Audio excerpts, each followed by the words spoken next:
they kind of like repealed like affirmative action for like college admissions. You know what I'm saying? How you feel about like affirmative action? Hmm. Um. Do you feel like you need to get things in life because you're Because black? you're black, melanated, or whichever term applies, but um, I feel that you shouldn't. Um, I don't know. I'm not on the. Let me word this right.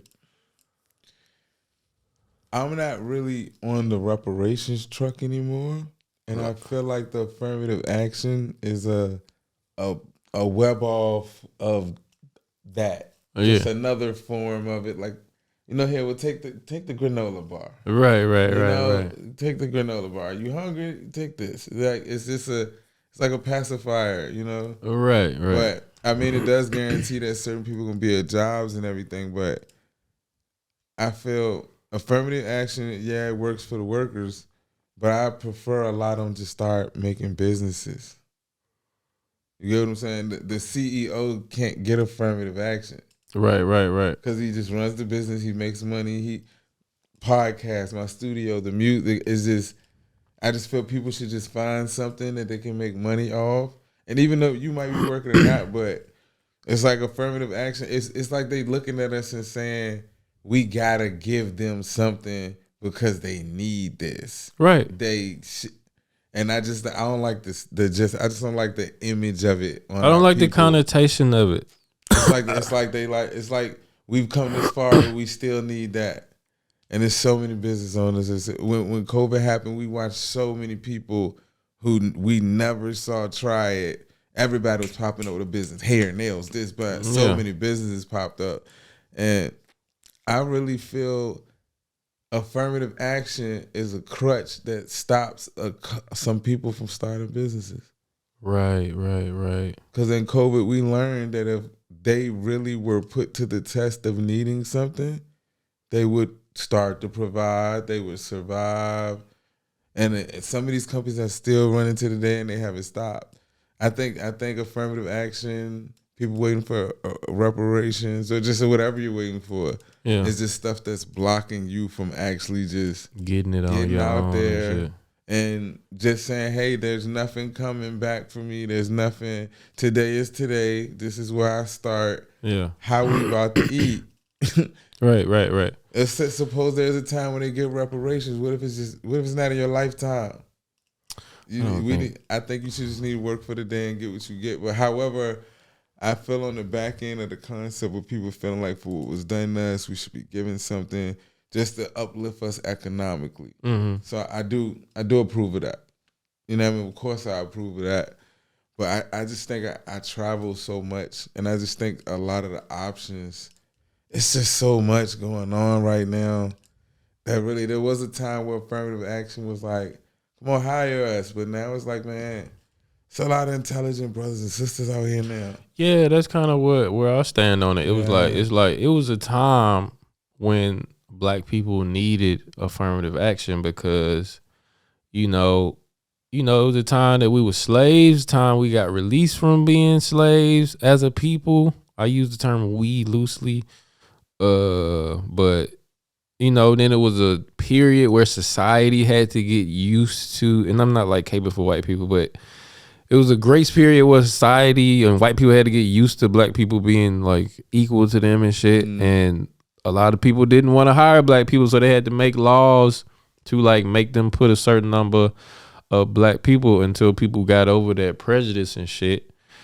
And but it's like, how long do you give black people this like caveat in society and this crutch in society, and like this kind of I feel like they kind of look down on black people a lot, like we just kind of ignorant and stupid and can't do like the basic necessities of life on our own, so we need food stamps, we need Section 8 housing, we need whatever, like the scraps they throw out in society because we couldn't sustain ourselves without it because we stupid. You know what I'm saying? It's like that's how I feel. It's like I don't feel like I ever accepted nothing in my life just because I was black. You know what I'm saying?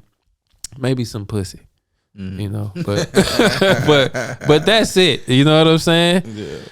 But and I would never want to. I feel like anything you get in life and in the world, whether it's through maybe luck, but in majority it should be through like your merit and like you were good enough to get it, and nobody ever like put you in that position just because of your ancestors' plight in the world and shit like that. You know what I'm saying? I don't know how to word it perfectly just yet, but I've never really been for like handouts and shit. Yeah, it's an insult. It's just like the whole thing the Democrats always say, or people always say about like voting, like the Republicans, they look at like Republicans wanting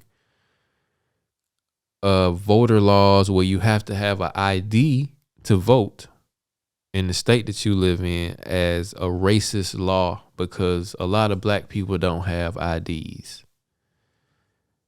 But motherfucker, if you ain't competent enough, if you ain't a competent enough adult to have a picture form of identification for yourself, do we trust your vote? You don't need to be voting. Yeah. That's not racist. That's just like, we need to know who you are to be able to count your vote, you know, or else anybody can vote a million times. It's just like, that's not a racist. I feel like black people call racism a lot, way too much too. You know what I'm saying?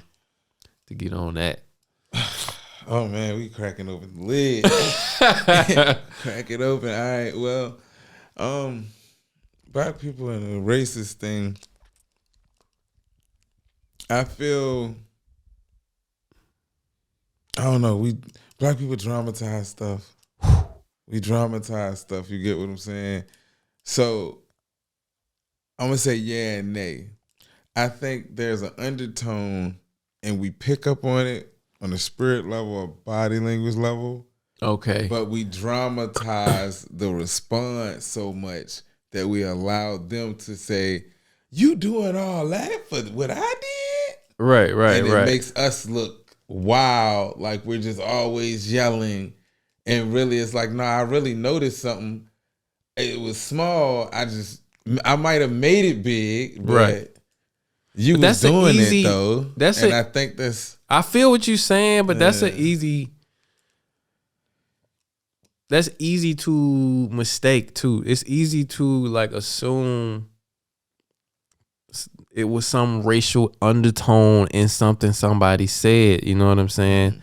And get it wrong where they maybe didn't have that intention, but because some black people are so on their tiptoes, like ready, like what you finna say? Like, did you say that sounded kind of racist? And then so they can go off, you know what I'm saying?